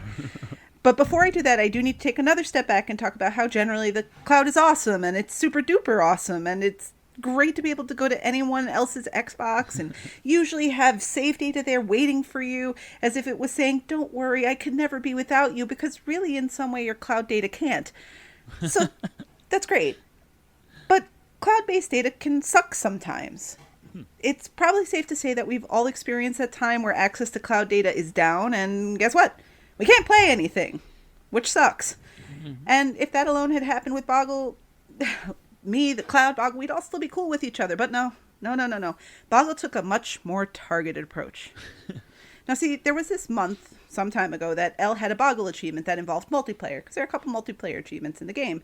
And of course, given that I'm a decent human being, I helped out. And while doing so, I made some progress toward the various spell X number of Y letter achievements. So sometime after helping Elle out, I had a very rare, lazy, stay-at-home Saturday. And I decided, what the hell? I'm just going to listen to podcasts today, and I'm going to grind out some achievements. And Boggle was a good choice, because you don't need to pay a whole lot of attention. So this went along swimmingly until suddenly, on one loadout of the game board, the tiles went weird. They were semi-transparent, as if a layer of other, more demonly tiles had always existed just beneath the surface. And while I was confused at why the game was doing just making this. haunting noises there. Oh, thank you. Like, help bring it in. But I was confused as why the game was doing this. I was spelling 6, S-I-X, and instead it was telling me I was spelling sick, S-I-K, which I definitely wasn't doing. But I soldiered on. And after getting through the strangest 2-minute game of Boggle ever, I quit. Because clearly something was up, and it had been running most of the day, so I did what most people do when you get that kind of issue. I unplugged it and plugged it back in. Now, keep in mind that there is little that is short and sweet about the short and sweet achievement. In order to unlock it, one has to spell 3,000 three-letter words. Ooh, Yeah. that makes me sick with an X. Wait, with that X? Because he's okay.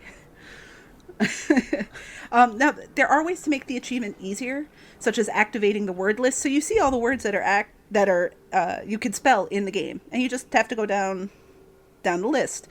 But you still do have to manually put them in. And there are also some weird design decisions, like making the D-pad not work, which is very counterintuitive when playing Boggle, that are questionable and frustrating, but just keep at it and everything should work. Except when your cloud data decides to ghost on you, and it sets you back over 40% of your progress. Yep. After the demon tiles took over my normal tiles and prompted me to quit, the cloud data synced back up and took with it over 1,200 words of progress. 1,200 words. Now, this happened back in April of this year, and I've slowly been working my way back. But that achievement should be long done already, and it haunts me to this day that it still remains a locked achievement on my tag.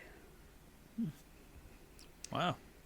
Yeah, so watch out with your... It boggles your mind, yeah? It really does. I was going to use that as a transition, but I was like, no, I'm not going to go there. Stealing her thunder there, Elroy. I know. I didn't see it. It's okay. It's all right. Wah, wah. Wompity womp, womp, womp, womp. Yeah. All right.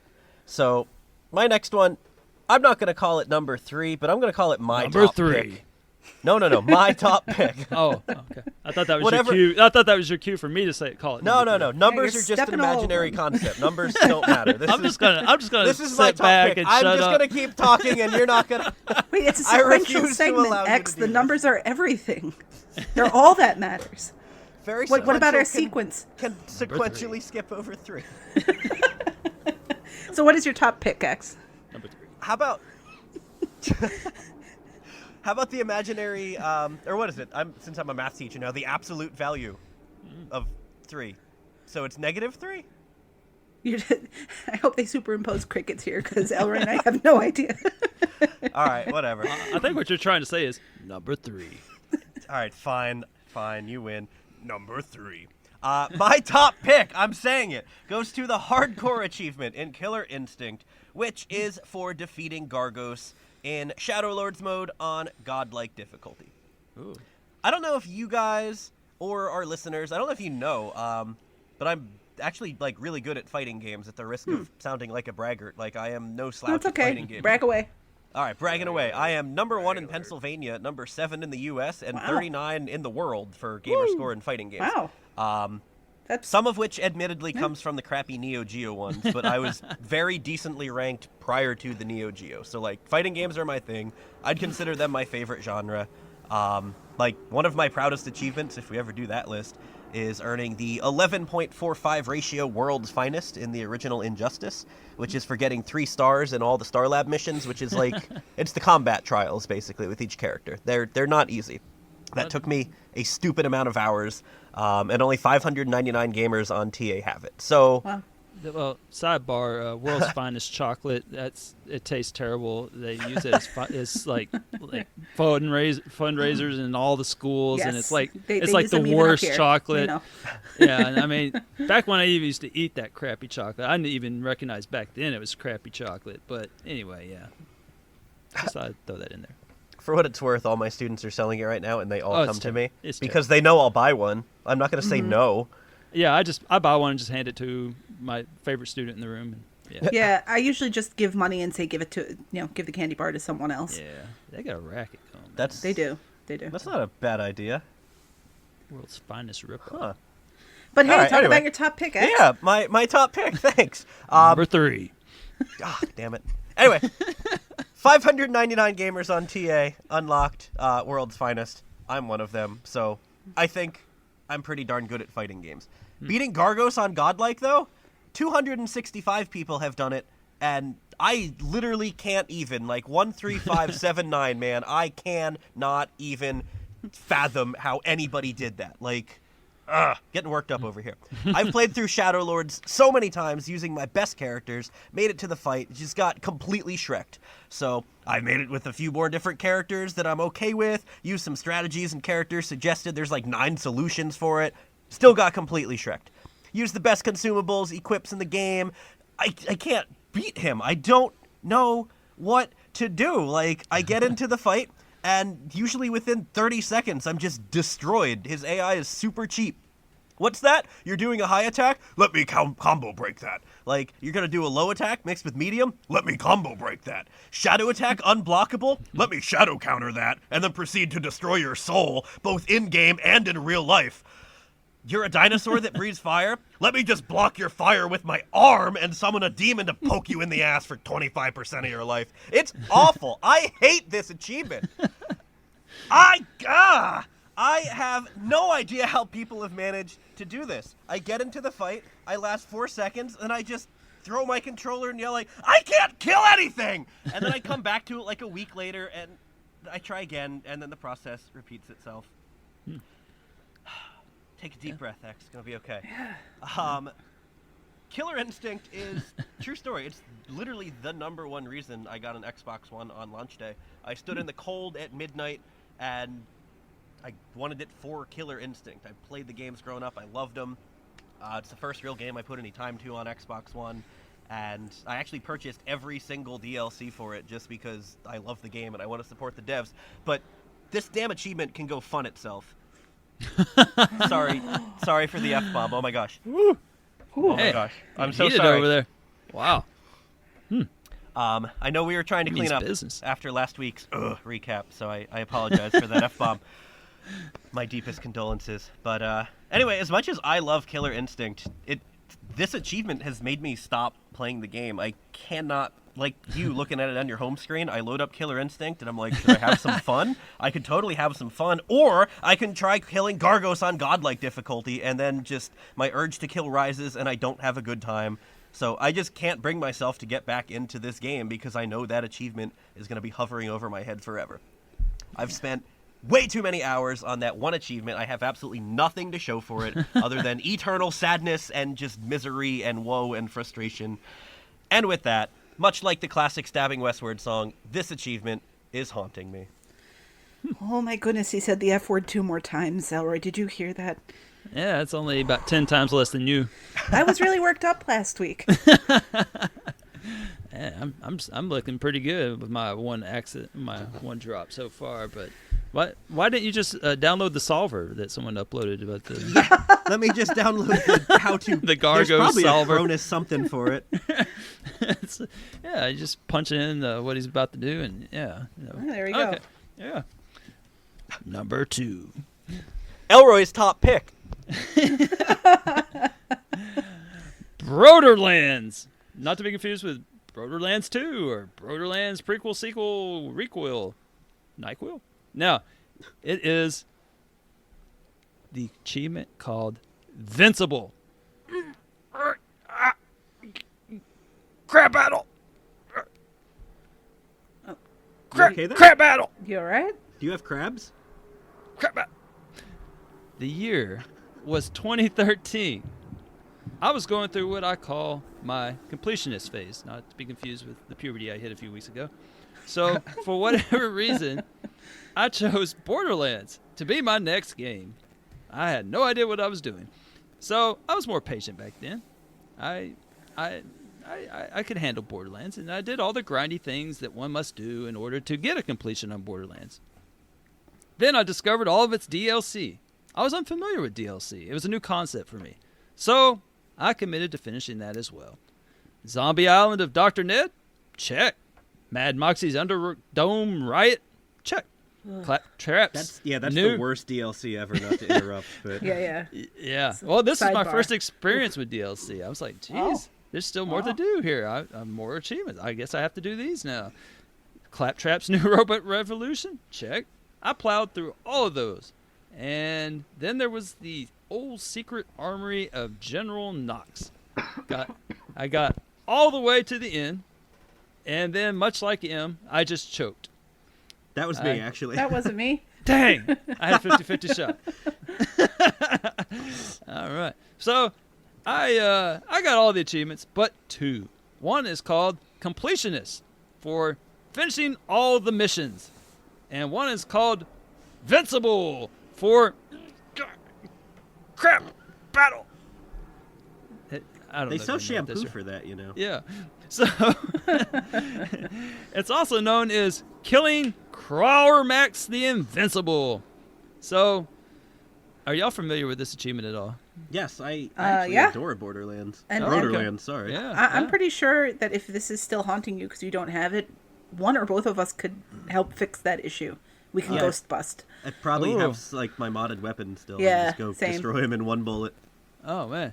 Well, okay. Well, let's stick back to time here. Yeah. Let's go back to why this is your top pick. Yeah. Maybe we'll have a really riveting update next week.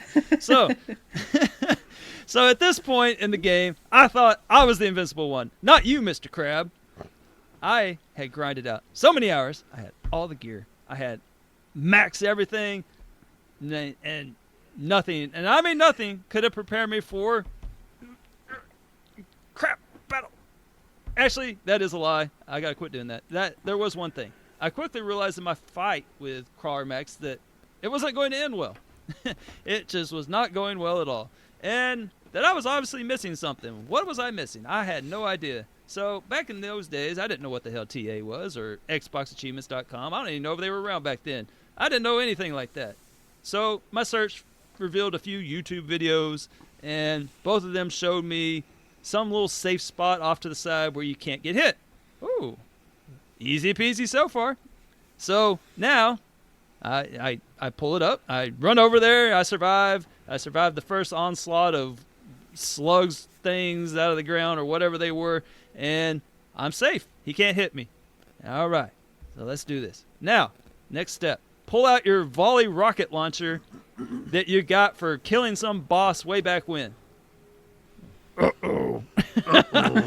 Yeah, okay, so I kind of sold that. I sold it for some reason. It was gone. Yeah, so don't got one of those, and there's only one in the game. So after much research, again, back in those days, I was very inadequate in finding solutions, but I found that there is a chance of that boss dropping it again. All you have to do is go back, defeat him again, and there's a chance that maybe he'll drop it again. So completionist Elroy was on the job. This will be no problem. Until it was. So after killing that stupid thing about 15 to 20 times, I decided, and it's not like you can just load him right up. You gotta work through the whole stage, go get him, and then once he's dead, you gotta load it up, go through the whole stage, go kill him again. I cannot believe that I sat there and did that many times. And so I decided the person was incorrect in their assessment of restoring a lost volley rocket launcher. So I cannot say with 100% certainty, but I am fairly certain that crap battle was the undoing of this stage of my gaming career. I was defeated in the years that followed. This damn crustacean just grew in lore in my mind. I have often thought about going back and giving it another try with some new strategies that I found online on TA and whatnot, but Crawler Max is kind of like the boogeyman for me. If you take a shot at the devil, you better not miss. So, thus, he would just kind of live on as the one that got away. The death of completionist Elroy. Uber Crab, Crawler Max will always haunt me. So, y'all kind of offered already to help me face my fears, but I don't know. Crab battle of asking y'all to do that for me would be shellfish of me. Wow. Well, I gotta say, that was a very crab-tivating speech. Well, thank you. That was an interesting choice there, Elroy. It's interesting because it put you down a whole other path. It did. It did. How you engage with achievement hunting. It was a fork in the road. It defeated me at a very deep level. There was nothing I could do. I felt so helpless. Wow. All right. Well, Yep. I don't know if we should help with that because it might recorrect you. I'll just and then go you'll do different. things like Completionist Elroy's back. Xbox Live Arcade games worth 200 Gamerscore. Let's not get carried away. Moving on to number 1, which M's is top my pick. top pick and the top pick of the list. Number 1. So, are either of you familiar with Action Hank? I know what it is. I've not played it. I assume it's very similar to Hank Hill, the video game, though. Oh, well, man, what you talking about, man? Hey, man.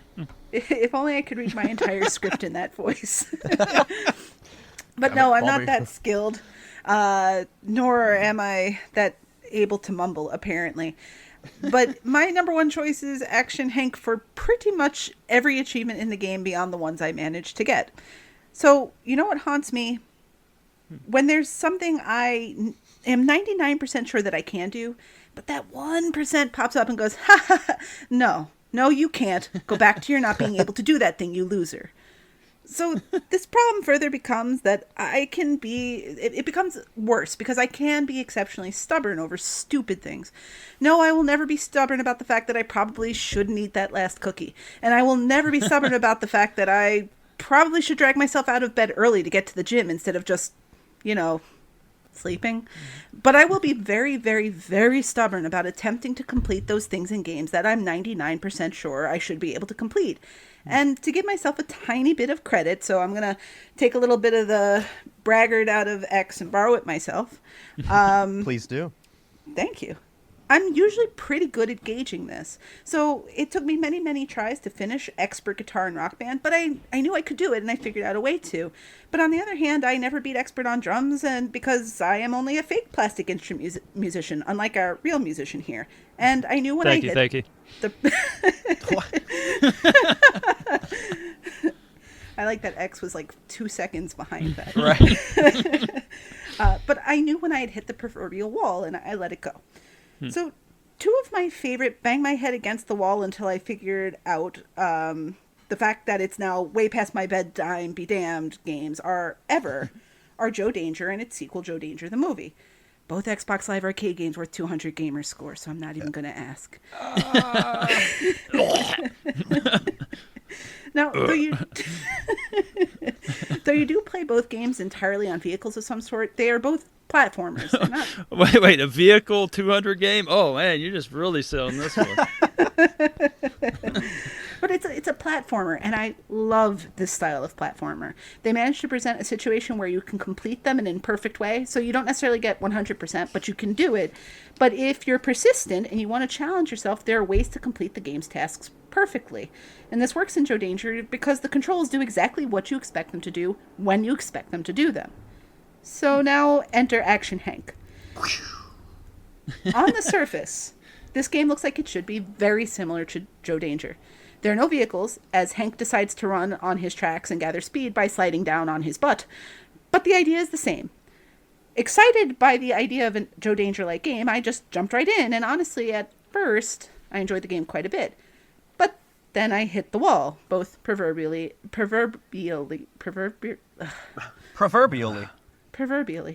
and literally, as the tracks in Action Hank in the City, which is the last area I got up to, feature some almost completely vertical ascents and other design horrors that, at least to my many attempts, appear to be physically impossible. And by physically impossible, I mean the physics of the game.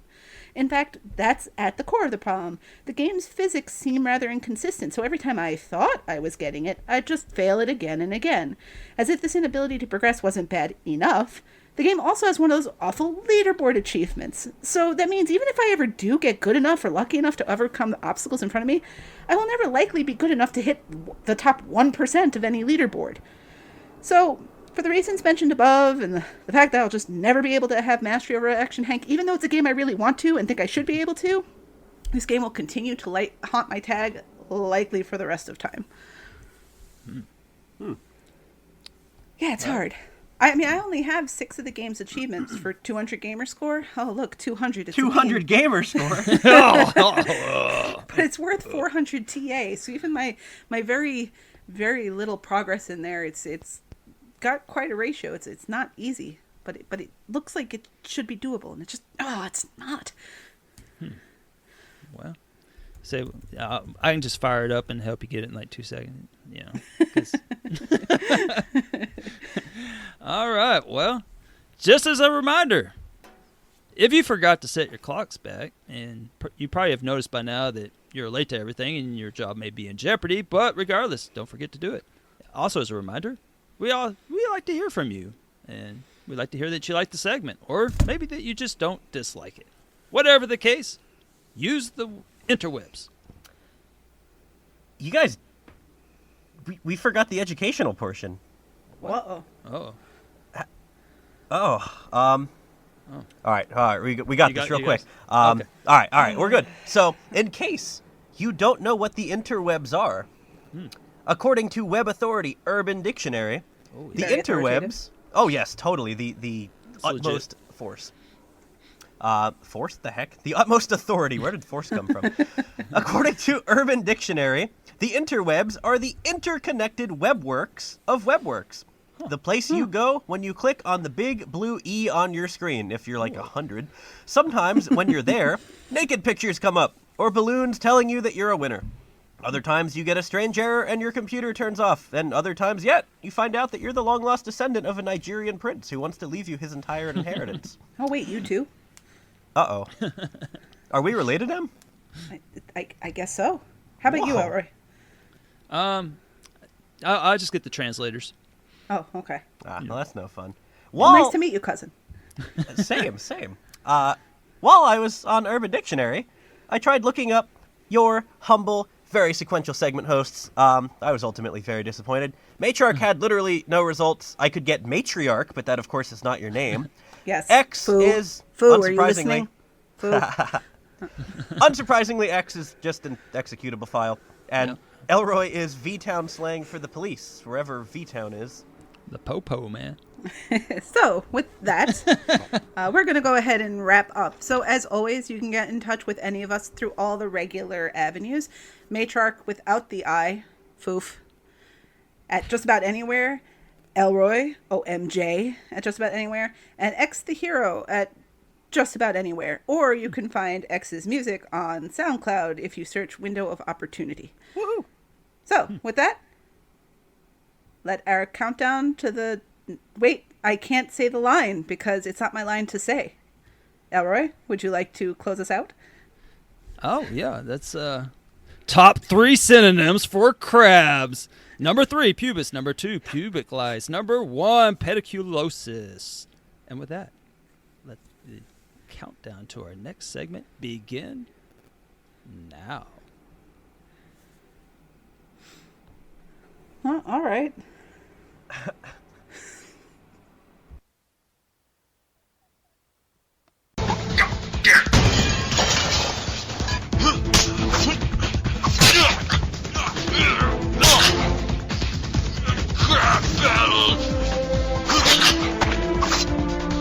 Okay, let's do this, motherfucker. You want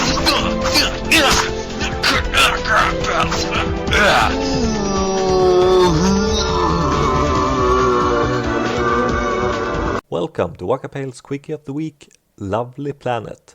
Lovely Planet is a fast-paced first-person shooter platformer where a majority of its increasingly difficult levels can be completed in around 30 seconds.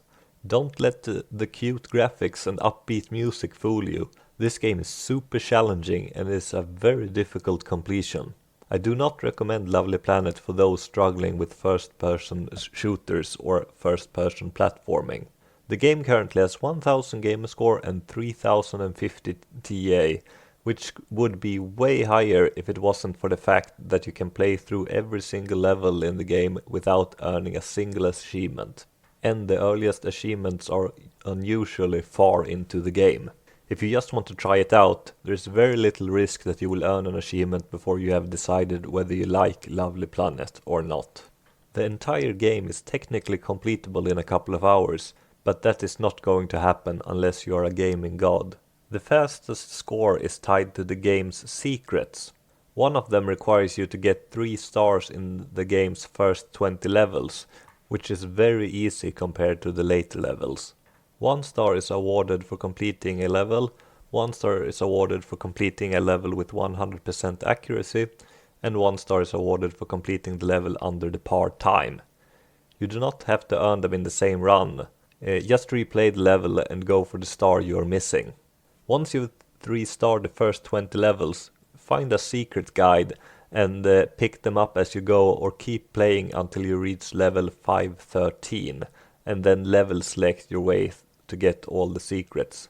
Do not go for the 3 stars in every level unless you don't mind taking your time. Unless the game proves too difficult for you, you should be able to get 600 Gamerscore worth 1700 TA in less than 4 hours. I can't think of any other game where apples are the worst thing you face. Seriously, the apples truly suck.